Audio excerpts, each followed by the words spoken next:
Thank you so much. Hello, everyone. I was following the chat as you were saying where you all were coming from, and I love that seemed like we really have all over North America represented, and it's excited to see some Canada people. I'm living in Toronto. Although right now I'm actually coming to you from Connecticut. I've traveled here for for Seders, so maybe you are tuning in from somewhere different than you usually do, or all of that. And kudos to all of you for coming on Erev Pesach right before Seders.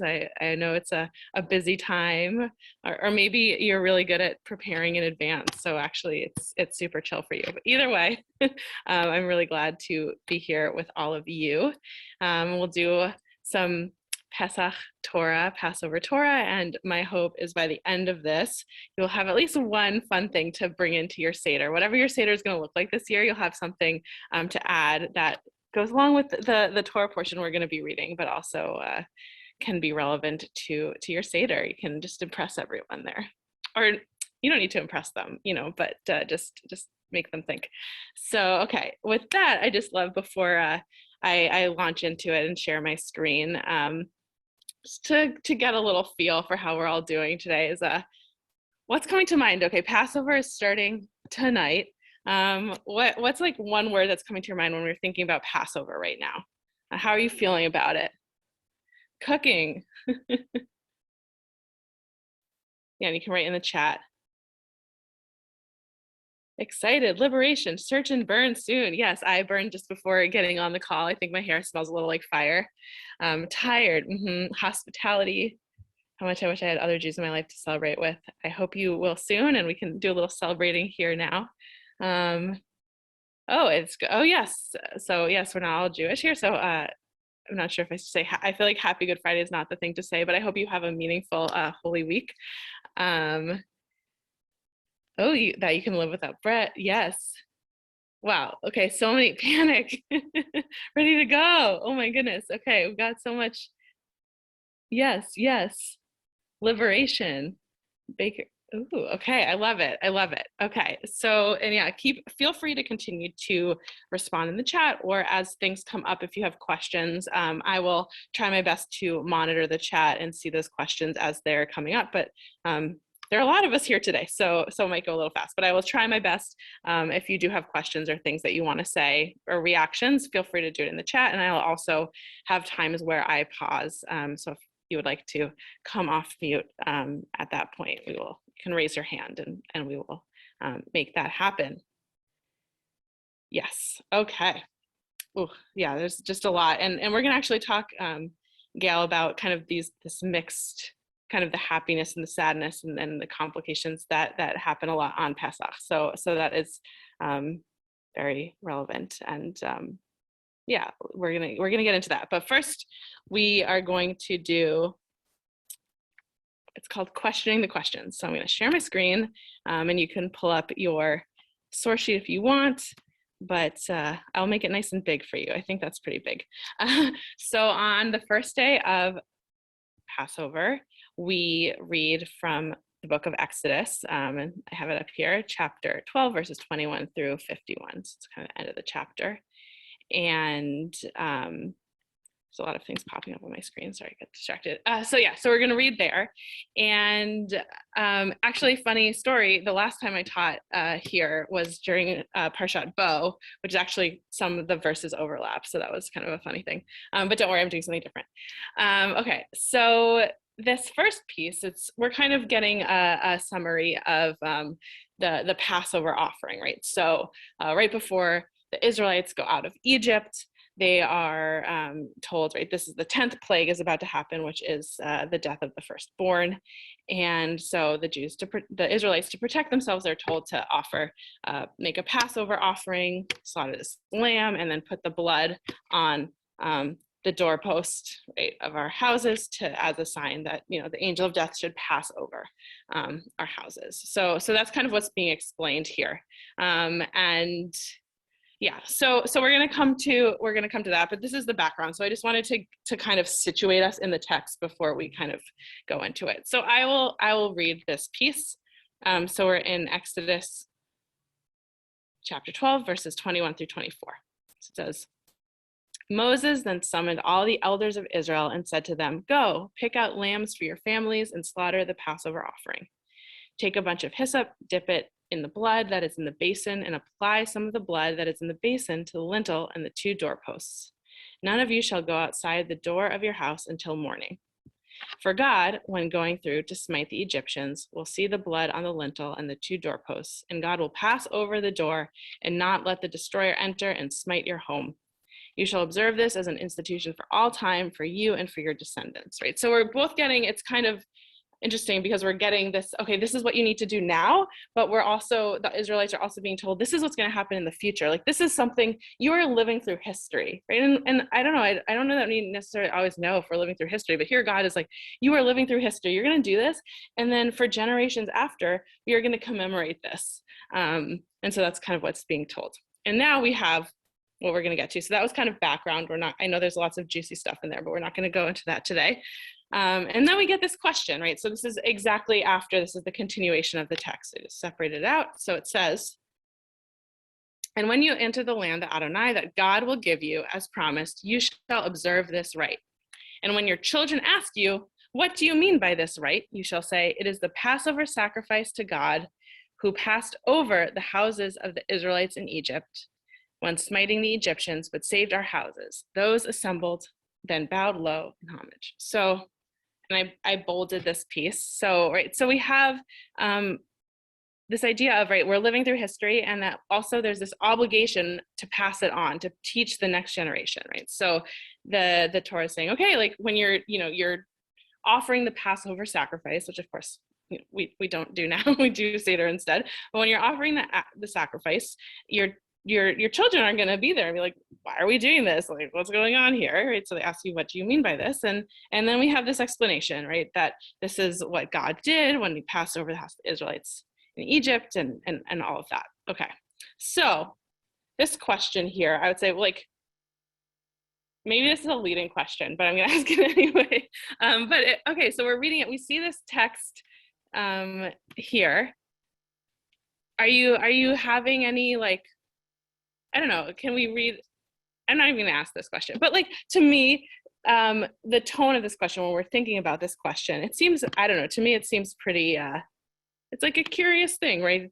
This child is saying, what do you mean by this rite, right? And so the Hebrew, which is bolded here, and I'll explain it, but it says, Ma ha'avodah hazot lachem, which is like, what does this rite, what does this ritual, this sacrifice mean to you? So that's the question. And then of course here we have in the Torah that gives an answer.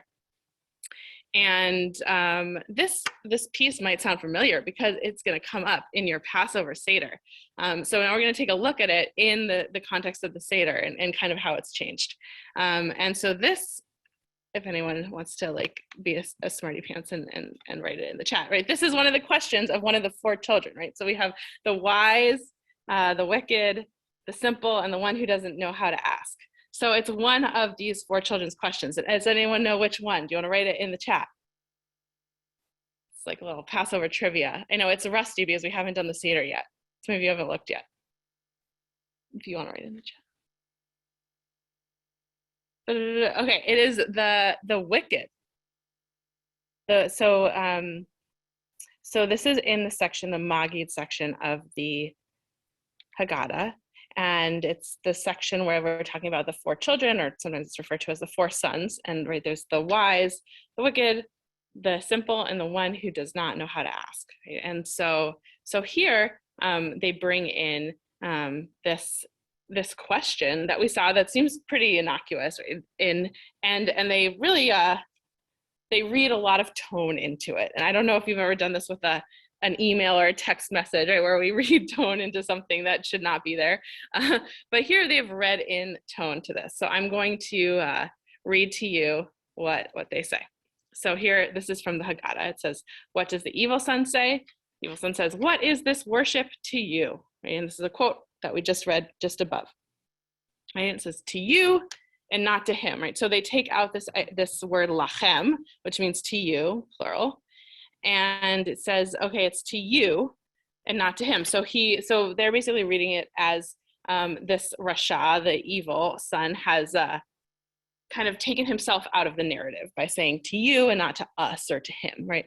And since he excluded himself from the collective, he denied a principle of the Jewish faith. And accordingly, you'll blunt his teeth and say to him, for the sake of this, did the Lord do this for me in my going out of Egypt? For me and not for him. If he had been there, he would not have been saved. Okay, so right there, so we have the, what does this worship mean to you? Which again is, I'm just going to scroll up for a sec, right? It's right here in the portion, right? Okay, what does this mean to you? So they say, what does this worship mean to you? And they've decided that because it's lachem, the son has excluded himself from the collective. And so to answer back, you answer, right, God did this for me, right? And so you exclude this son back. You say, you know what? No, like you're excluding yourself, we're going to exclude you. And it's a very kind of like tense moment in the Seder, right? Of like, oh, why, we've excluded them. And so why do I bring this here is because when I think it's important to think about, right, when do we assume and when do we make assumptions around, what a person is asking us or what a person is saying that actually maybe we shouldn't be, or we're too fast to, right? Here, the parent who's answering this evil child, one that we label them evil, which is like not great, but right, that this parent has read in a certain tone that this child is excluding themselves from the collective. Yeah, so I see a lot. There's a lot of questions, and yeah, so I guess what constitutes an evil, right? So this is just kind of their different paradigms that the Haggadah has brought forth, and so we don't really get any background on, okay, what has the son done? We only get their question, right? And so their question is labeled as evil in some way because it's excluding themselves. But I think here when I see this and when I read it, I feel like it's a real failure in some ways, because, right, so we've made this assumption, and even if the wicked child has said, you know what, like I'm doing this on purpose, I am saying, what is this worship to you, like not to me but to you, and then the parent answers back in the same way of exclusion, and I think that, like, a lot of times when someone doesn't feel, I know for me, like there have definitely been times where I haven't felt part of a community, but it's a community that I want to be a part of, right? And so how does then that community kind of embrace that individual, right? So maybe if instead of worrying about this child not feeling a part of the community, why don't we say, like, okay, come in, right? And to say, actually, instead of just saying, for the sake of this, God did for me, say, actually, like, how can I help you feel included as well, right? How can we make it so that my answer helps you to feel like this is for all of us, right? Instead of just saying, oh, you exclude yourself, I'm going to exclude you back, right? So how can we say, instead of that, to say, you know what, like, let's talk about this miracle. Let's go through this to see how is a way that you can feel included. What did we do that you feel excluded, and how can we bring you back in? That type of idea. Yeah. Maybe it's asking this question that makes the son evil, not that he was. Yeah. So maybe there is something in the question. But yeah, Gail, you said children are not evil, they learn evil. Yeah, is there kind of a reflection of the parents here too, right? What's kind of going on? And I think it's interesting to like tease out what might be happening here. What are some of the background, that we can fill in, because we don't get any of those details. And so we get to fill it in. We can make our own midrash, right? Our own interpretation of the Seder. Yeah, so I'm just reading the chat. Putting oneself outside of community is evil in a Jewish worldview, since community is so important. I mean, I think I would hesitate to label it evil, because yes, community is important, but I think we all have responsibility as part of the community to help people feel included in that community. And so I feel like the child not feeling included is not the fault of the child, but the fault of like the larger community, right? I think that there were failures that happened before this child decided that they weren't included. That's just my take. Yeah, so anyone has, oh yeah, I guess, I hope that I think that's an expression, the blunting the teeth. I don't think they're actually like messing with their teeth. But yeah, it's quite an image.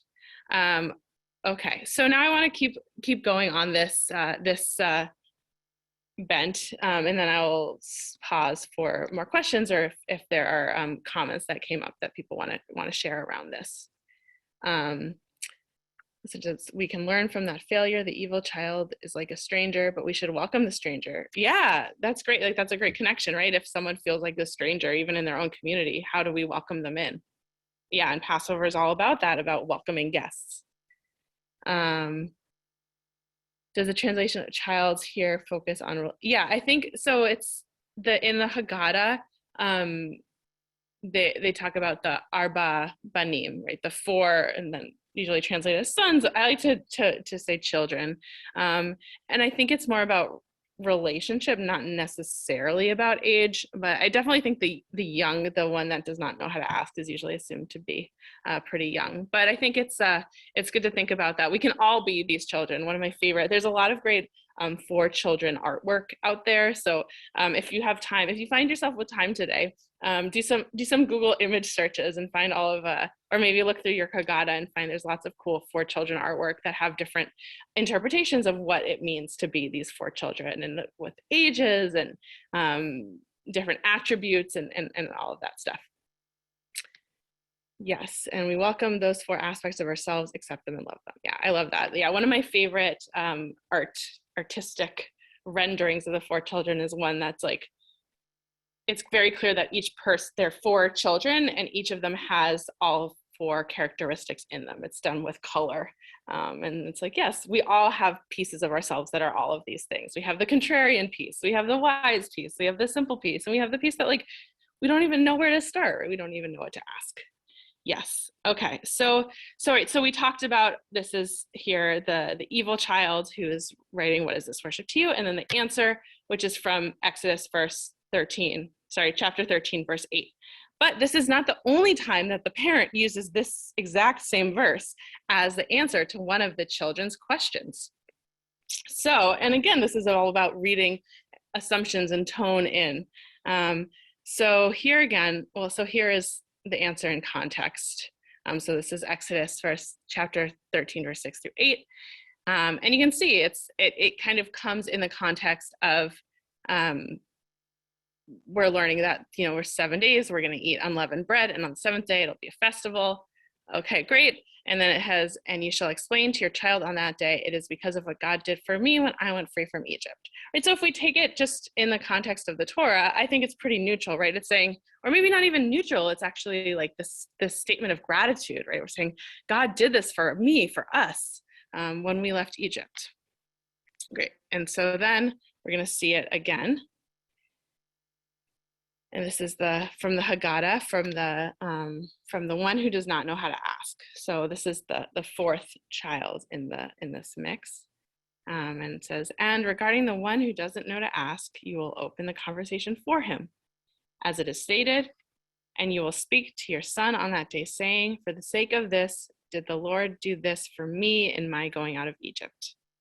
Okay. So again, it's the same answer, but we've read a different tone into it. We've read this tone of like, this is how we open it up, and maybe we're about to start telling the story of leaving Egypt. Yeah, so I'm going to stop the share for a second. Great. So okay, so what did we look at? We looked at the wise child, the question that we saw originally in the context, which is the Torah reading for the first day, and then we saw it within the context of the Haggadah, and then we saw that answer, right? That was in the context of the Torah, and also saw that answer in the context of the child who does not know how to ask, right? So we got to see it, kind of all of them in multiple places. So is anything kind of jumping out to you around these texts? I know I'm going to look at the chat as well and see what we're saying. But yeah, if you want to come off mute and make a comment of a reaction or something you'd like to add in this way, you can raise your hand with the raise hand button, and I think Julie will unmute you, or I'll unmute you. And we're getting a lot of great stuff in the chat as well. So if you are able to follow along there, I encourage you to look there. Okay, Nina. Yeah, a couple of things. As someone who's almost, chronically provocative, I've always struggled with thinking of that child as evil. I put my comment in the chat, like, why isn't it sort of a question saying, hey, why is this meaningful to you? Like, help me understand it so I can make sense of it for myself. Maybe it's asking for a more serious conversation about it. And as the mother of a child, a young man actually with autism, I'm always struck by the simple child question, because I also think it's limiting. It's meant to be more empathetic, but in some ways it also misses the mark, because I could explain the Exodus from Egypt till cows come home to my son. It's like trying to explain to him, where heaven is when we talk about his grandparents. There are certain things you can't communicate. And one last thing. I mean, so much of the Seder and the Haggadah is about feeling. How did we feel leaving Egypt? We're supposed to be feeling the reenactment. It's an emotional connection. And I think we lose that when we focus on strictly sort of the meaning of words and the rational explanation, because we're meant to re-embody the whole experience of being enslaved and being liberated. And I think that piece of it gets lost in the discussion about, evil child. I don't think there's I think evil child is bad phrasing. And even the simple child, the categories seem to miss the meaning even of what we're supposed to be experiencing in some core ways. Mm-hmm. Yeah, definitely. Thank you. I want to address different parts of your comment, but yeah, there's that piece, that part of the emotion, and how do we, feel into the Seder, and I know it can be hard with the text, and there's just a lot going on there, but yeah, to take that time maybe to kind of trim down some of the sections to really get into, okay, what would it feel like to actually have left Egypt and go through this and all of that, but also, maybe the feelings we can read in feelings of these children, and what does it feel like? And yeah, I agree with you. I think that the Seder, another thing about the Seder is all about asking questions. And so here we have the fact that the child is asking a question, right? Even though he's labeled evil, to me, it seems like, yeah, this child wants to learn and wants to feel a part of it. And I think that's a step, right? That's a step in the right direction. Yes, anyone else wanna? I know there's so much I'm falling behind on the chat because there's so much juicy stuff in here, but anyone else want to raise their hand, or we can keep going? A couple people asked about the number 4, why you think there are 4 children or 4 characteristics. Yeah, it's a good, I think the Seder, we love the number 4 in the Seder. We have the 4 questions, 4 cups of wine, 4 children. So I think there's part of it that's just that.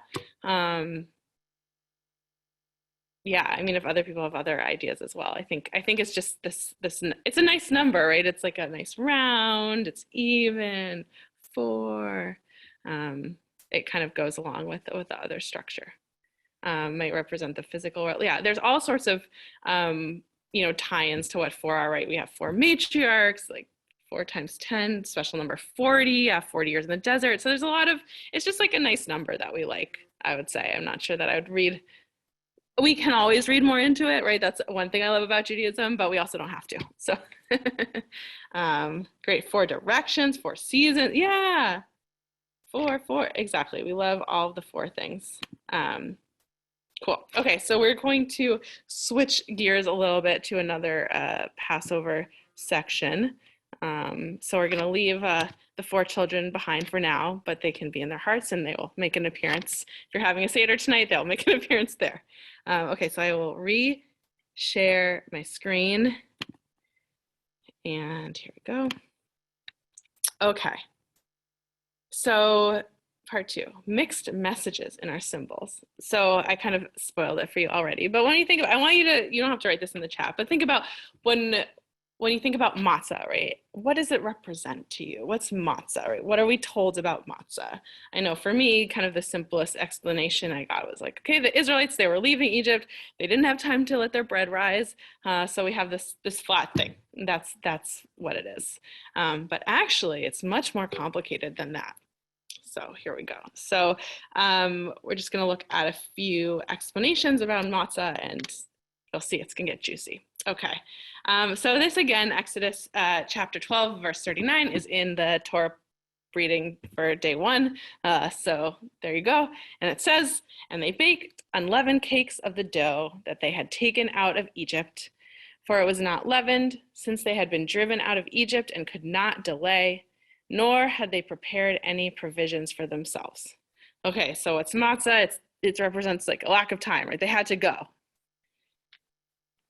Okay, so that's one. So we're going to hold that in our minds. Come back to that. Number two, we're on text 7. This is from Deuteronomy, so we've skipped ahead a bunch. And this is just another explanation of the holiday. And it says, do not eat leavened bread with the Passover offering. For 7 days shall you eat unleavened bread with it, the bread of poverty. For in haste you came out from the land of Egypt. Do this so that you may remember the day you came out from the land of Egypt, all the days of your life. Okay, so here again we have matzah, eating unleavened bread, and we have this idea of it's the bread of poverty, and that in the Hebrew is lechem oni. So again, it's kind of, it represents this speed, but it's also this bread of poverty in some way. There's something lacking about it there. Okay, we got one more, and then we're gonna tie it up. Okay, so then this is, we're going back into the Pesach Haggadah, the Passover Haggadah in the Magid section, and where we tell the story.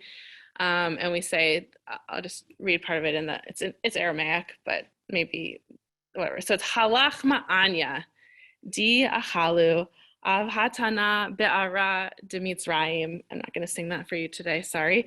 And it says, this is the bread of destitution or of affliction, lots of ways to translate it, that our ancestors ate in the land of Egypt. Okay, so we have this explanation here of this is the bread, right? Lechem oni, halach ma'anya. This is this bread of affliction. And yet, when we talk about matzah, we also talk about it as the bread of freedom. Right? So we have this, because that's what we ate when we left Egypt. So it's interesting to think about, okay, this bread, it's both this bread of affliction, but it's also the bread of freedom. And it kind of represents both. So I'm going to pause. I see there's a lot of chat, right? The afikomen is the bread of wealth. Yeah, if you seek it and find it, right, you might get a prize. Right, bread of affliction. Yeah. So again, I bring this up because I think that it's a mixed message, right? We're having this excitement and this freedom, and also this destitution, affliction in the same piece of matzah. Okay, so we have both, and we're going to look at one other thing that has some mixed signals in there, and then we're going to kind of synthesize it all. Haroset. Okay, so what are we usually told that haroset means? I'll just answer it. Right, haroset. I know for me, I'm always told haroset, which is the sweet stuff. I know for Ashkenazi Jews, which is I am from Eastern Europe, right? It's like a lot of times with apples and nuts, but there are lots of like delicious haroset recipes from around the world, sweet with like dried fruits and lots of yummy things, but it's like that thick fruit paste of some sort. That's the haroset. And so I know I was always told that represents mortar, but we're going to see it's more complicated than that. So this is from the Talmud, from the section that talks all about Passover and the Passover offering, and here about the Seder. And they're talking about whether or not eating haroset is a religious requirement. They're having a long debate, and so I'm just kind of like zooming us into one little snippet of it. Okay, and so Rabbi Eliezer, son of Rabbi Tzadok, said eating haroset is a religious requirement. Okay. So why? What's the reason? Why is it a religious requirement? Rabbi Levi says, in memory of the apple tree. What? We'll come back to that. Rabbi Yochanan said, in memory of the mortar. Abaye said, therefore, one must prepare it tart and one must prepare it thick. Tart in remembrance of the apple, thick in remembrance of the mortar. great. Okay, so we have these two things that represent. So one is the mortar, which I know I've heard about, but then what is this apple tree idea? Well, we're gonna look and see. Well, so first we have mortar, right? So in Exodus, the beginning of Exodus, right? And the Egyptians, made the Israelite slaves bitter with hard service in mortar and in brick and in all matter of service in the field, in all their service wherein they made them serve with rigor, right? So the haroset is kind of tying back to this idea of servitude, of enslavement, that they were building things. There was a lot of hard work. Okay, so we have that, right? Haroset as this representation of hard work, of enslavement, of not having choice. Okay, great. And now we're going to look at the apple tree, this other thing that Rabbi Levi says the haroset represents, is an apple tree. So let's see what he's talking about here. Okay, so here we'll have two things in it. So we have from the Song of Songs. So this is another text that we read, and it's way at the end of the Tanakh. It's a love poem. And it says, "Who is she that comes up from the desert, leaning upon her beloved? Under the apple tree I roused you. It was there your mother conceived you. There she who bore you conceived you." So the apple tree here, it's signifying desire, freedom, sensuality, all of that. And we're going to kind of keep going deeper into that. It's Eden, yeah, exactly. The Garden of Eden, there is that like tie back to the fruit trees in the Garden of Eden. Yes, and we read the Song of Songs on Pesach, exactly. So it's all connected. Yes. Okay, and so here is Rashi's going to tell us a midrash, a commentary, and it's a nice little story. Okay, so I will read it to you, story time. And I know I'm seeing like so many good things in the comments that we're commenting on matzah. So hopefully as we get to the end of the haroset section, we'll do a big discussion on the matzah and the haroset all together. So here's Rashi on Exodus 38:8. The Israelite women, and this is again we're thinking about we are in Egypt. This story is taking place when the Israelites are enslaved. Okay, the Israelite women, and also apologies for the heteronormativity of the story, right? It's an old text, so we have the women who are going to be seducing the men. Okay. The Israelite women possessed mirrors of copper into which they used to look when they adorned themselves. Even these did they not hesitate to bring as a contribution towards the tabernacle. Now Moses was about to reject them, since they were made for vain purposes. But the Holy One said to Moses, "Accept them. These are dearer to me than all the other contributions, because through them the women had many legions of children in Egypt." Okay, we're about to get an explanation for what he's talking about. But so here we are, they're building the tabernacle, this holy place in the desert, and they need supplies. And so obviously all of the Israelites are donating and contributing different supplies to help build this holy place. And the women are bringing these mirrors of copper, right, to say, okay, here, like, I know you need copper for the Mishkan, for the tabernacle, so here you go. And Moses doesn't want to, because these are mirrors, like those are made for vain purposes. I don't want that. That's not holy.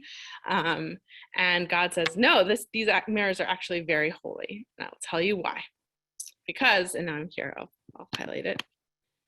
Ooh, sorry. So there, for when their husbands of the Israelite women were tired through the crushing labor, because they were enslaved in Egypt, the women used to bring them food and drink and entice them to eat. Then, out in the apple orchards, they would take the mirrors, and each gazed at herself in her mirror together with her husband, saying endearingly to him, "See, I am handsomer than you." Thus, they awakened their husband's affection and subsequently became the mothers of many children. As it is said in the Song of Songs that we just read, "I awakened your love under the apple tree." Okay, so we have it's a moment of flirtation, right? So the women are using these mirrors to like seduce their husbands who are tired, right? They weren't up for anything, and the women wanted to make sure that they were continuing on with that there was a next generation born. So they used these mirrors to kind of seduce their husbands, and it worked, and so they had babies, and then there was future generations to continue on the Jewish or the Israelite people. Great. Okay, so to go back up, sorry, I'm going back to the original. This one. Okay, so we have haroset now. So now we've heard the story of the apple tree. So if I had to sum up, and if you want to write something in the chat about this, but right, haroset representing the apple tree, it represents, I would say, freedom, right? This is a moment where the Israelites under these apple trees, or whatever tree, whatever fruit tree it was, they were able to have a moment of freedom, right? They were able to kind of forget that they were enslaved, and they were able to like take control of their time, and also make sure that the Israelite people were continuing on, right? So we have haroset. It both represents the mortar and the hard physical labor, and also the apple tree, this pausing of that labor, right? This moment of freedom, of even going back to the Garden of Eden, right? So like hard labor and paradise in the same thing. Whoa. Okay, I'm gonna stop the share. So there we go. So we have, again, to summarize, right, we looked at matzah, which we saw represents, the Israelites leaving. It's the bread of freedom because they had to bake it when they were getting free. And also it's lechem oni, halach ma'anya, this bread of affliction, right? So we got both. And then we have haroset, which represents the mortar, that hard work, that tiring enslavement, all of that, and also represents these fruit trees that were a sign of like the Garden of Eden, of freedom, of a break, all in the same thing. Right. So, yeah, what's that kind of bringing up? Yeah. So someone made this point, Adam's apple aside, there's no evidence the tree in Eden was an apple. Yeah. So the text, the word the text uses is tapuach, which in modern Hebrew is apple, but it probably means more of a general fruit tree. So it's some type of fruit, probably actually not an apple. So maybe I shouldn't have said apple, but fruit, something sweet. Yeah. Okay, so we have these mixed messages. So what do you think is going on here? Do we have reactions, thoughts? Is this something new, or have you heard that story before?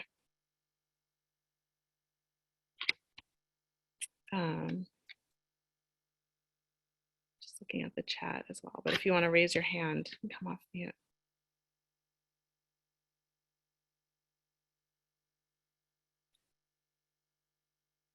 Oh, matzah becomes the bread of freedom when we share it with others. Beautiful, right? So sometimes it's the context, and that almost goes back to the first teaching about the 4 children as well, is right, what is the context of the question, and what is the context of the symbol? And yeah, it can change the meaning. Mm-hmm.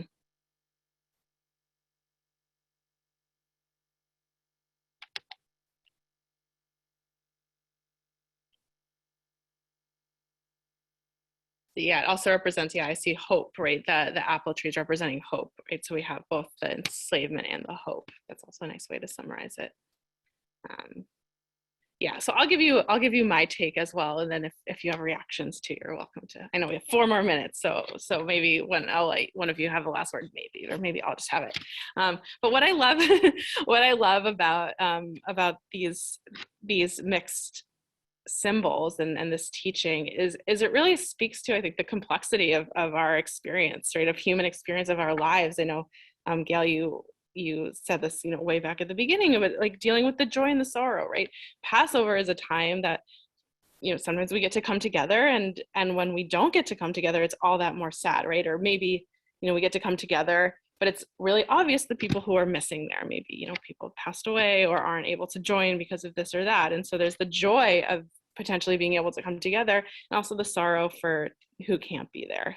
And at the same time, right, there's the joy that we experience in our lives and the sorrow. And a lot of times it's sometimes at the same time, right? We're not just one note. We're not just expected to fit in one box. And that's what I love about this, is it really speaks to that. It's like, okay, we can represent hope and freedom and also sadness in the same thing. And so if these symbols on our Seder plate can't even be expected to just represent one thing, how can we be expected to be that, right? And so it's allowing for this complexity, for that mixed experience right there.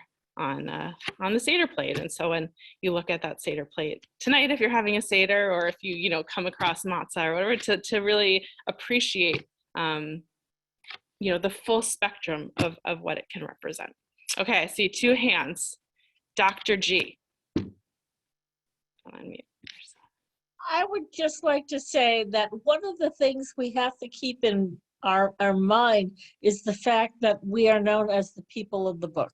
If we are known as the people of the book, we are known as the people of words within the book. And what we're looking at is so much of a discussion about what those words mean to us and how we can apply them to our lives. Now, it's not to go against what Nina was saying, because I understand where she's coming from, but it has to do with how we can take in all the different words to apply them to ourselves, to be able to apply them to our lives. And I know it's difficult. No, I shouldn't say that. I empathize with the fact that it's difficult to deal with the situation that she has to deal with. Understand that. But it's just that it is so important to be able to look at all of the meaning, all of the intentions that we take from what's in both the Torah as well as in the Haggadah. Yeah, I mean, I think that just like, multiple things can exist in our symbols, I think these multiple things can also exist about our tradition and about how we're approaching it. And yeah, I think, learning those words and being able to, delve deep into them is important and great. And also being able to relate on a personal level, or being able to tap into the emotions. And, maybe for some years, certain parts of that appeal to us more, and maybe other years, other parts of it appeal to us more. Maybe it depends on our circumstances, but both I think are really great ways to access the Passover story. Martha. When I look at what it seems to be, what it is, I don't see it as a mix but as opposites. And for example, in therapy, we have the DVT therapy, which is a dialectic therapy, and the purpose is to integrate opposites. Mm-hmm. And nothing is black and white, but to integrate opposites. And I think Torah gives you a good lesson for all of us to really learn to live with opposite, that we can have joy, but yet at the same time, we can have happiness. And I think that is what you just said, it's new to me in terms of how you discuss the haroset, that it contained both opposite, you have the joy and yet you have the happiness, and everything throughout. When you analyze it, you see that. So in therapy, the purpose of doing dialectic therapy is to help people integrate both opposites and live happy lives. So I think Torah is also a good source for good living. I mean, the Passover, the Seder, I thank you for sharing that, because I never thought that way. I never really was explaining to me that way. So you shall be part of my Seder tonight. Oh, thank you. And thank you, Martha, for bringing in that word integration. I love that. This idea of, not only do we contain multitudes, but also, how can we integrate all of those parts of ourselves to really be this whole person and not feel like we have to just shove off one piece of ourselves or all of that. So so I know it's 11:16. So I'm going to say thank you so much. I loved learning with all of you today, and thank you for your comments in the chat or out loud, or just if you were, following along and thinking about it. I enjoyed having you here. I see that there will be no Torah study next week, so you can hang out, you can study this again. So thank you, and Chag Sameach.